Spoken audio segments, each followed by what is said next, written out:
Bikin makaroni brulee ini enak dan super gampang banget. Aku bikin versi ekonomis ya. Semua bahan lengkapnya aku tulis di kolom caption. Pertama, aku didihkan dulu air lalu aku masak makaroninya. Aku pakai kompor induksi dari Idealef deh. Ini gampang banget pemakaiannya, tinggal kita colokin aja. Next, aku tumis bawang putih. Aku pakai pan dari Idealef, dia anti lengket dan diameternya 28 cm.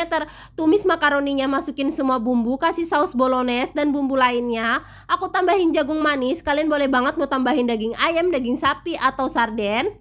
Aduk yang rata. Lalu aku kasih telur. Kompor dalam keadaan mati ya. Next kita tuang ke cupnya. Lanjut bikin saus putihnya. Aku tumis lagi bawang putih sampai harum. Lalu masukkan semua bahan. Tepung terigu, keju dan juga susu. Kasih sedikit garam juga boleh. Jangan lupa dikoreksi rasanya ya. Masak sampai mengental. Habis itu kita tuang di atasnya. Lakukan sampai selesai, boleh lagi atasnya kita kasih keju.